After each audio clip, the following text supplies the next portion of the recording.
Hi, welcome back to Two Kims One Pod. This is a shorty episode because guess what? We have lives too. Okay, we don't just dedicate our lives to talking to you guys. Actually, don't know. We do. But this is my favorite. I don't time have of the much week. else going on. Yeah. Yeah. But we do have to make it a short one. But we haven't talked to each other in like 2 weeks. 2 weeks or something. 3 weeks maybe. So I need a catch up on your life. The last time I talked to you, you were going down to Indiana. Yes. God forbid. Oh my God! It was Indiana. I was hoping it was Iowa. I thought No. I was hoping it was Iowa. No, Indiana. it wasn't. It's not. It's Indiana. And then after that, I went to Minneapolis. Which isn't as bad. You know what? It was. There was like a more vibrant cuisine, like eating, like restaurant culture, Food and scene. it was food scene. Coffee's good up there. Yeah, it was interesting. You forget that people live lives outside of large cities. I think, yeah. It's like a really coastal elite shit to say. Yeah, and you're not even on a coast. I know. You're on a lake, honey. It's a third coast. It's a coast. You're right. It's a coast. There's a coastline So that's ebbing away. yeah, I mean, it was. So yeah, I've been out of town for those like 2 weeks, and let me tell you, Peter, it like fucked up my life. Smaller Midwestern towns. Did you feel Yeah. like such a fancy girl, a city girl? I mean, it was. How about this? It was very clear that I was from out of town. Oh yes. Yeah, Asian, and loud. Yeah. yeah, like all of it. Opinions? Opinions, like it's standing with so much confidence. Yes. So yeah, it was very clear that I was from out of town. Everyone like kind of immediately asked me where I was from. Oh. Where am I from? Like are you from out of town? Like that was literally the first okay. question most people asked me. And then Not the East Asian country that you belong to. No. And I would have still Okay. said been like Chicago. North side? No, I don't know what you're asking me, but it wouldn't have been immediate. But like it was you know this because you just came in from out of town, and like even when we travel, like I will say this because I was alone for these, like trips out of town. Same. It fucks you up, like digestion, mentally. Like you have to Digestion for sure. I mean, the Like- food outside of big cities are like gross. I literally like didn't shit for 4 days. You didn't shit? I shit did too not much. shit. Oh wow, we have the opposite response. I mean, we are the spectrum. yes, yes, we are the full circle. We are the full circle between you and I. This is the reason why it works. You know what I mean? Yeah. You're out, I'm in. Yeah. I'm blast, you're hold. You are plug, I am socket. Like Yes, exactly. so like I literally it just fucks you up like that and like mentally because you have to work so hard to maintain some semblance of regularity. Like and outside of just digestion, like your mind, your wellness spiritually, you have to check in, and it was just that's so much work outside of already doing work. Yeah, and you're not doing a lot of wellness check-ins on the norm. So Yeah, none. outside of your zip code, hell, are you serious? That's not happening. Hey, can I tell you that? So for the gig in Indiana, I had to drive because they insisted on me being there. No way. You drove to I drove. Indiana? In a rental. How? In a rental. Oh my God. And they insisted that I get there on Monday. And I was like, listen, I can't get there on Monday until like 4 or 5. Until like 4:30 or 5. And They you said, guys, "That's fine." Angie can't drive. I really can't drive, Like, especially at night.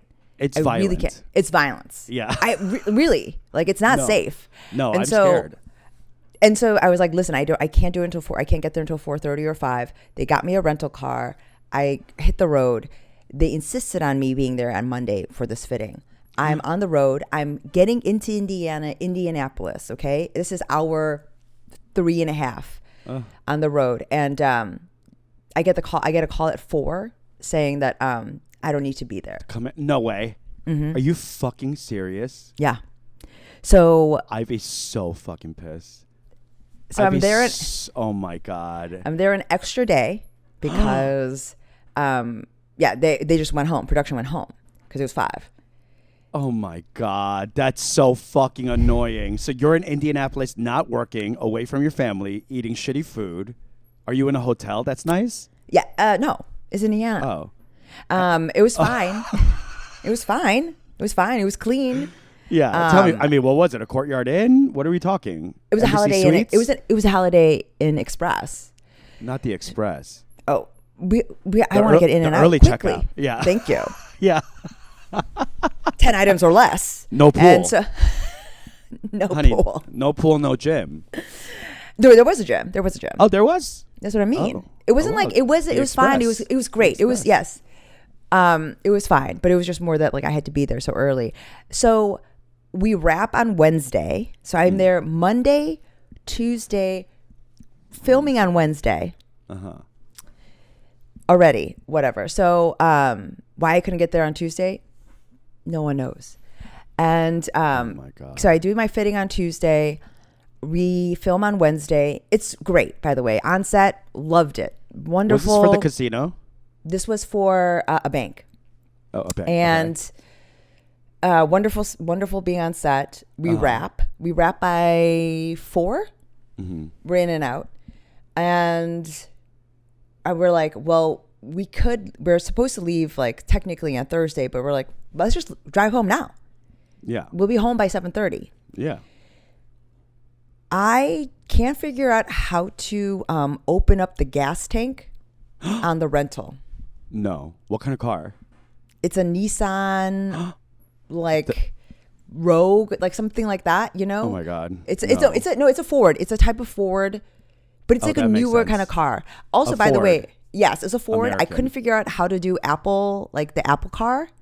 It wouldn't sync up, so I just played my phone Out loud? out In loud the car? in the Oh car my in God. silence. Also, almost got a full accident on the way. Like the car, you know how newer cars have like the beep beep, and it'll stop and it flash. It did that, and I almost ran into a car.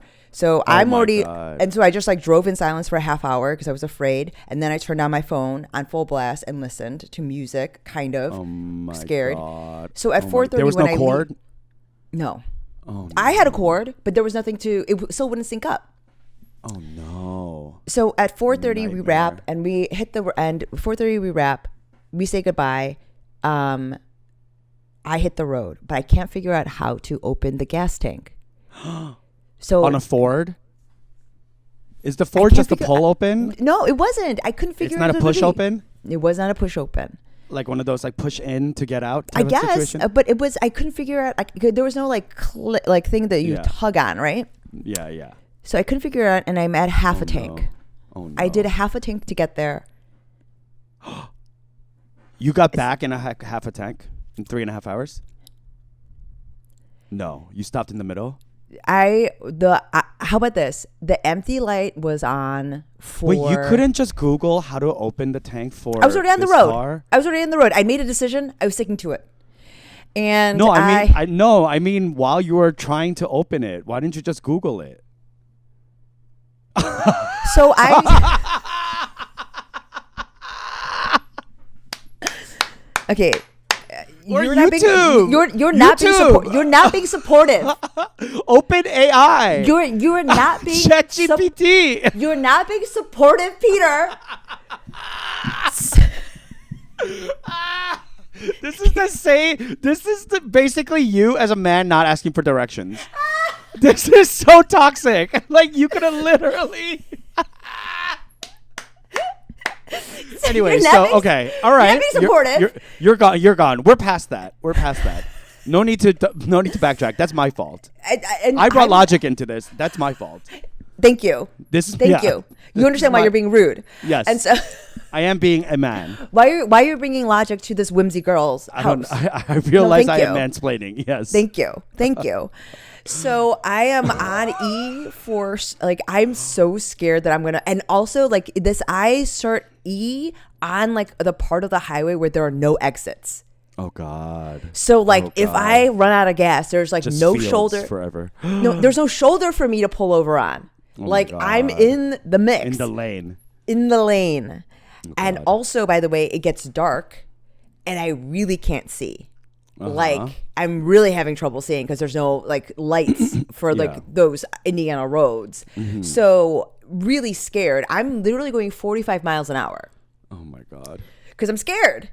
And also, you know, I'm scared. So also I'm like hearing like my phone like because I can't figure out this Apple car either. So I make it to my house. I can't imagine there's more than a mile on the tank because it was on E from. I can't believe you didn't stop. I did not stop. Did it feel like weak at the end where it was like puttering? Oh, I don't think I could have handled another like stop and go. Yeah. Oh wow, you were literally rolling through the stop sign. like fumes. Yeah. Fumes. Yeah. Like it was crazy, and so I don't think So I was on E basically. You're really lucky, right? Yeah. I was really on lucky. E from basically the sign that said "Welcome to Illinois." Holy shit! See, just goes to tell you that they're gaslighting you. Literally gaslighting. That is a gaslight telling you that there's no gas. So it turns out I just did I did an experiment. Actually, I was doing science. Yes, and you pushed your limits. The limit does not exist. Push through. It was so scary. I wish it was truly psychotic. Like you could have been like taken, murdered, killed, ransomed. Like hello, I mean, it's Indiana, where the KKK started. I'm very easily trafficked. Like you know this. Oh yeah, you're light. I'm very light. I'm compact. Yeah. I'm a to-go package as a human. Like you know, I can be picked up and taken. I have very weak core strength. I'm not strong. Some have called you a Happy Meal. Thank you.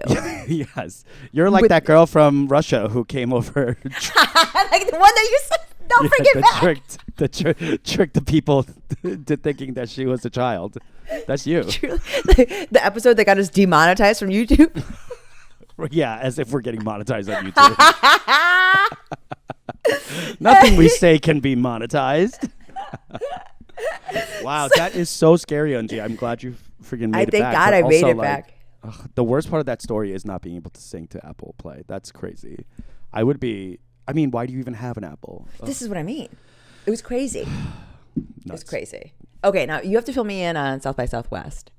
Okay, so I was also out of town and in a place with not as great food as LA. So I feel your pain. I was in the country. Yes. No, I'm just kidding. Austin's a very cute city. It's a city. It's a small city, big town, I would say. And it's got a lot of culture, music.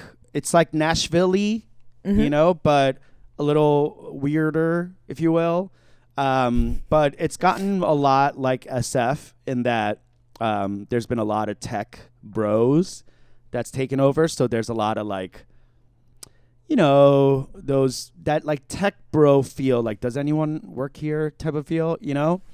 And what does this that mean? Is coming from like a lot of bros just hanging out at cafes and like wearing shorts and sandals and in the middle of the day, like Wednesday afternoon. You know what I mean? Like that's the vibe. Like you don't really see that in Chicago. Chicago, I feel like people like most people are like 9-to-5ers. Yeah, they work. Austin, I don't know what it was like before, but it's become just like SF where it's kind of like nobody works. Everyone's like too lax.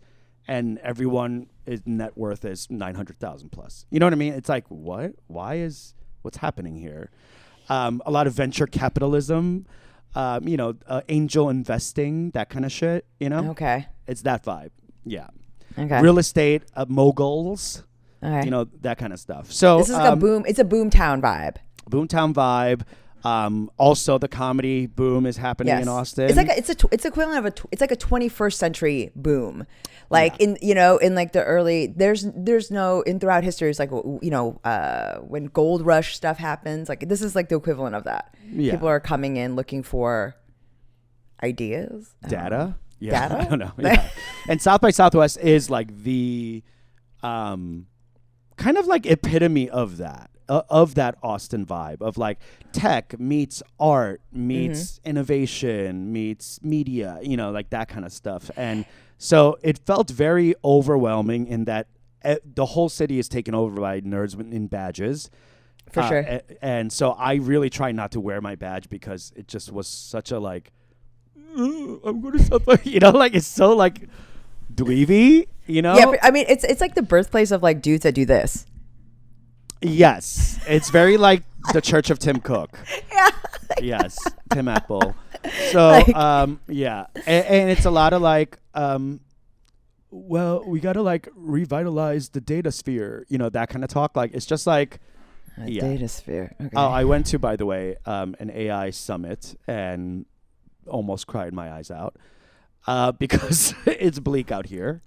Okay. And the technology is moving faster than we are able to check on it. So, cool. Wait, can I tell you some? Because you are a AI doomsayer, right? Like you like portending the end, and I think it's true. Like if you've ever watched any sort of sci-fi, this is how it starts.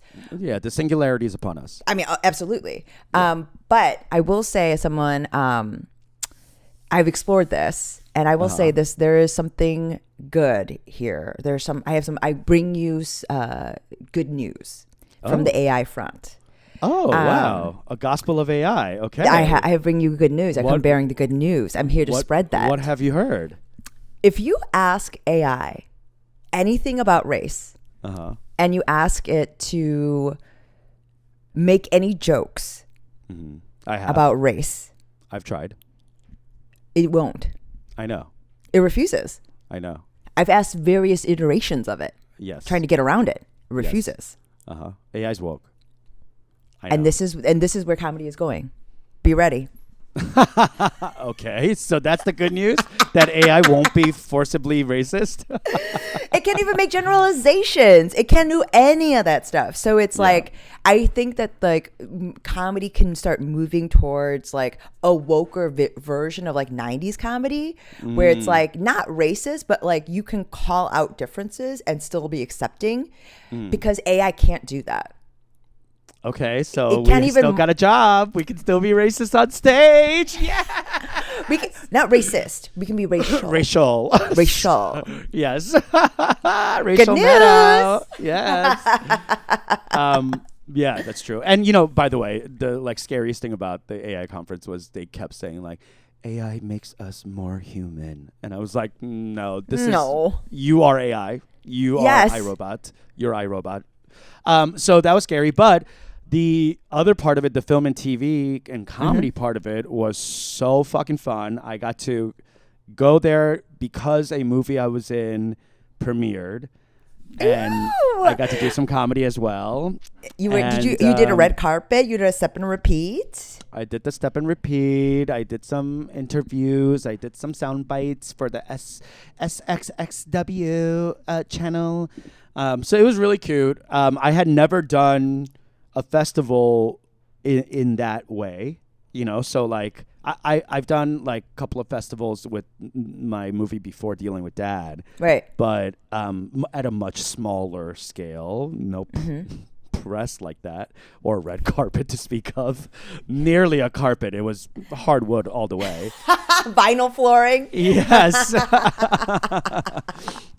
So it felt really cool and special. And I'll tell you what, the thing that really felt cool was I had never seen something that I was in with a theater of 500 people laughing. Now, as a comic, you know what it feels like to pull laughs, and for how sure. Absolutely, identifying that is for us, and it's what we live for and die for.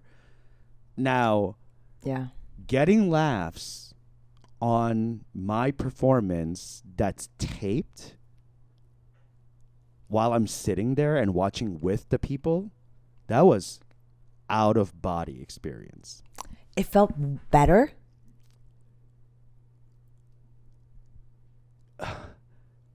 Yeah. Here's why.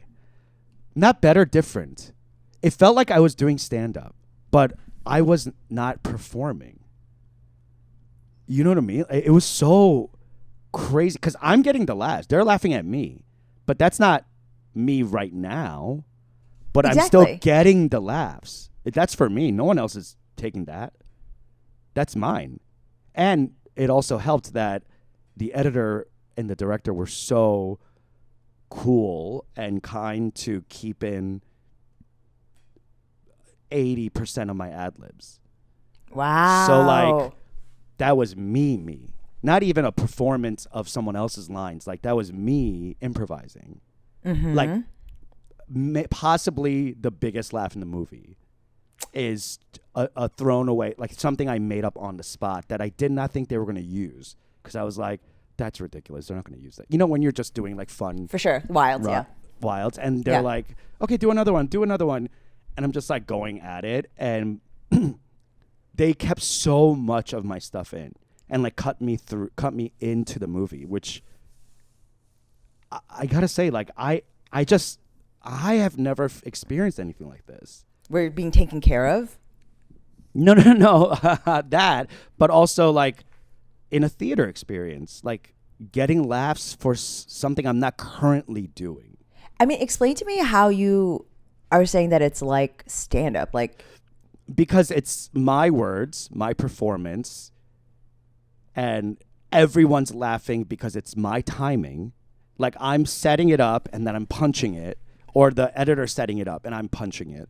So I'm pulling the laughs, and it's like, also, I've never experienced me getting laughs from the audience. I've always been on stage. And in the audience, it sounds fucking so loud. Right, I didn't think about that. Right? Like, that's what I mean about out of body. Like, this is what it feels like to be in the audience. And these hundreds of people laughing at the same time because I'm orchestrating that on film. But, like, it was crazy. The first time I watched it, I was like, I couldn't process because I was also watching for the first time. But the third time I watched it, like, I was watching with my cousin and his wife.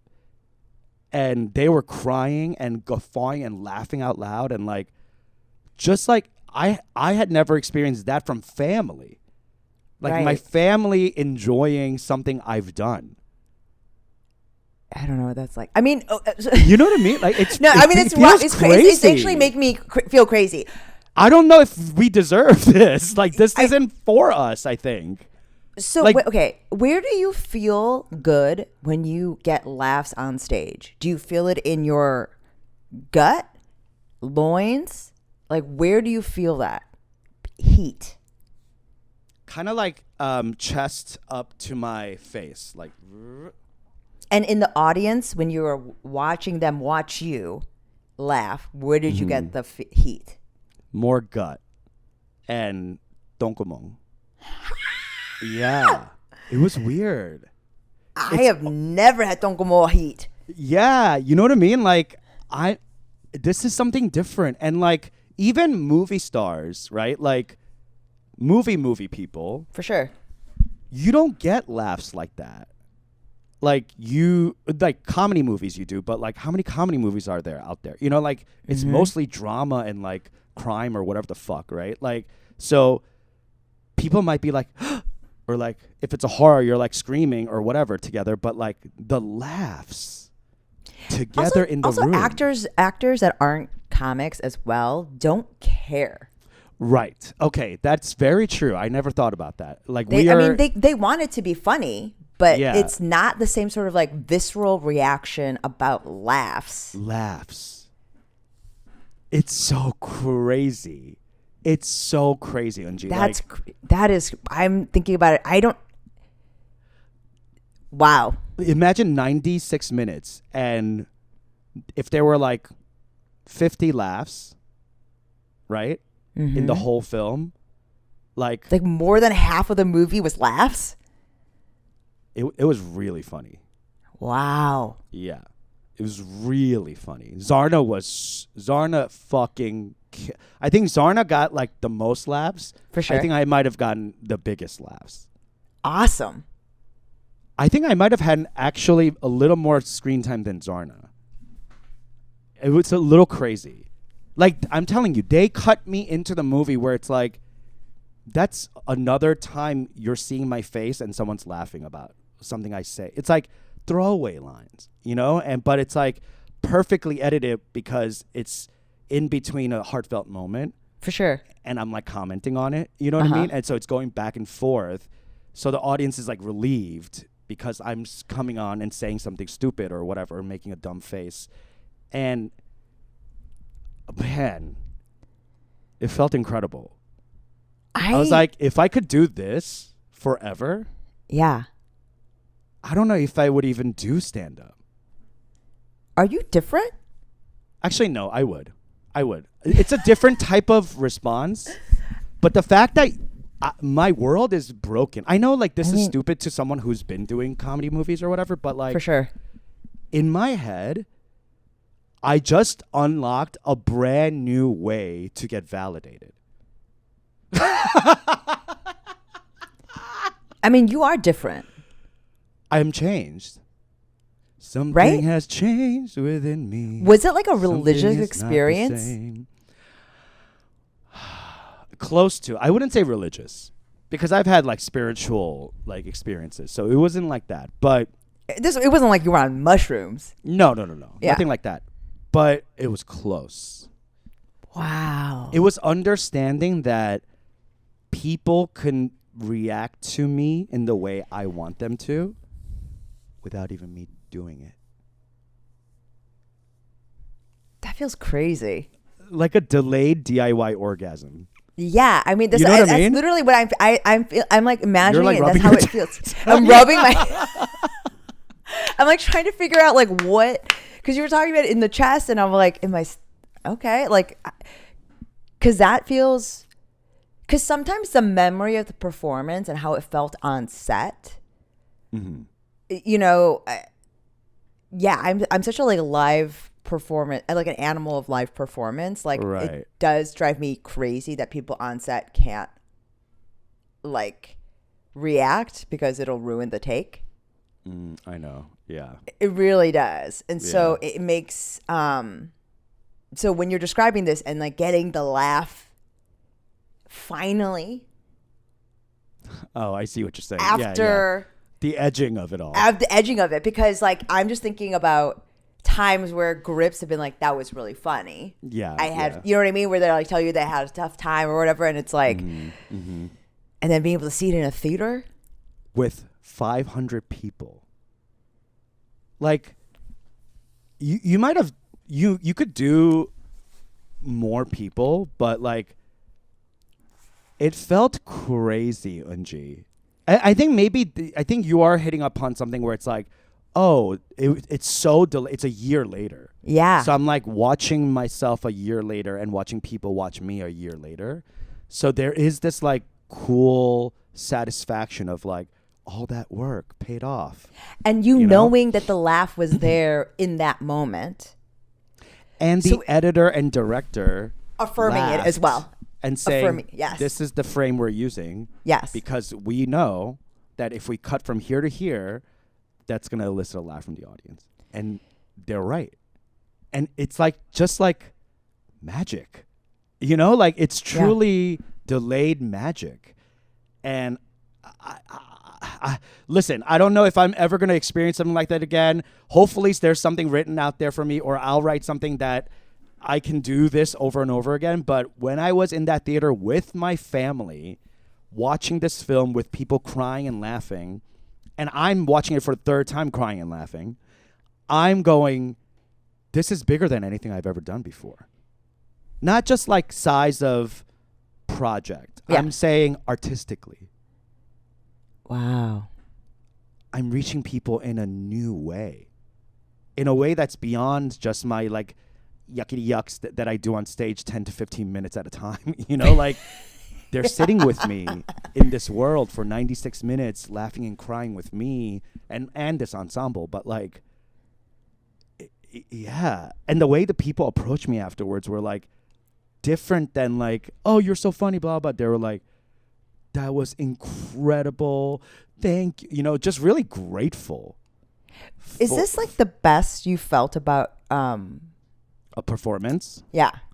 I think so. Oh, Did I you know f- so. You felt that way, but you felt that way on 100%. set too, right? Oh yeah. There's this. I'll just wrap it up with this. There's this moment. So we got reviewed in the Hollywood Reporter. Angie Han, kick-ass Korean. Shout out. Thank you for writing about us. And also, you didn't have to do this, but I see you, girl. She shouted me out on like a little Wonderful. corner. Thank you. Yes. Yes, saying like also. Yeah. I want to put this on my website. Quote, a reliable source for laughs. Yeah. Which is like the. Yeah. Like you're a big bucket. And he is always full. full. Always Yeah. full. It is a Yeah. reliable You might, source. Not enticing, but there if No, you need it.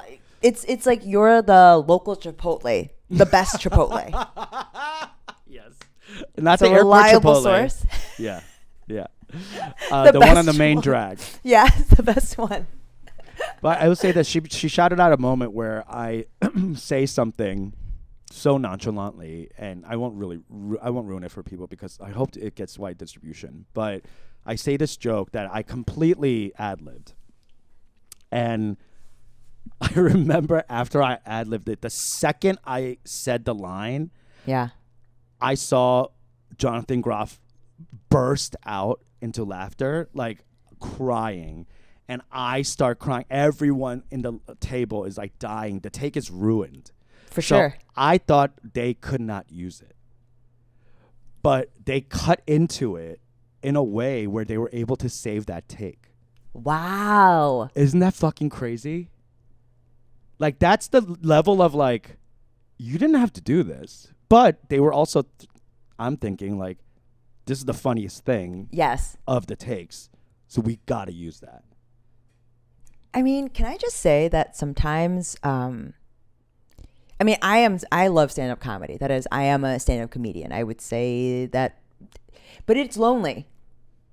And you are alone up there. And while it is also incredibly empowering to be the only one wielding the laugh stick and the only person receiving the laughter, what you're describing is a collaboration of like-minded people who are all competent, and that is horny. That is so sexy. That is so horny. That's movie Truly, making. that is so horny, and like It's everyone's at the peak of their thing. So when everyone comes together, it becomes like Mighty Morphin Power Rangers. Yes.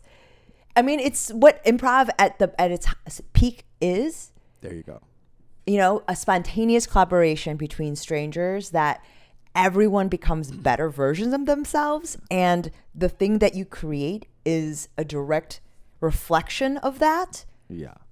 What else do you want? What else is there artistically? No, yeah, I know. It's the collaboration part of it that's so mind-blowing. special. Yes. And you've been on set the last couple of weeks, so Yeah. I think you are also feeling this where you're Absolutely. like, Yeah. oh, stand-up is something I do because I love it and this is who I am. But this is a whole ass job that like also feeds me in Yes. this way that I thought wasn't possible, but like you just had so many like bad versions of it that you're just kind of like, meh. And then you have a good version and you're like, oh my God, this is what it could be. And if I'm a director, I want to like recreate this. Like Right. coziness, you know, that set familia feel. Like That engenders performances like Yes, this. That elicits yes. this type of trust and vulnerability. And then we can all benefit. What you're describing feels so special. And that's the reason why good movies, I mean, people talk about it. There are plenty of great sets that are so fun to film that make horrible movies. Sure, and you yeah. see it all over. And it's worth it. Everyone still comes together because the experience is worth it. And there are plenty of really toxic, horrible working conditions on sets that create great movies. But what you're describing, best of the best. that's unicorn stuff. Yeah. What a The only thing missing, it was money. And here's what. That's why maybe it was so good. yeah. You know, because it was so indie. It was so everyone picking up their slack and just fucking running and gunning. We did everything in 19 days. Like, Yeah, you're right. There was something. If I could recreate this thing over and over again for my artistic career, I would be so happy. I'd be fulfilled, happy. I would not want for more. I mean, truly. But what a back dream. to the drawing board. I'm in LA and I have to get up on stage next. And monetize this damn fucking podcast, bitch. But here's what. You and I have been doing a lot of work. And should we tell the folks? We got to go soon. But we do. Unji and I are working up a little project. And we did a pitch on Monday. And we're about to sign off and do another pitch. So yes. Wish us luck. And we're excited to share the news with you if we do have news. I think we will. It's a fun project, and I think people are very interested. So Ooh. Stay tuned. Bye. Bye.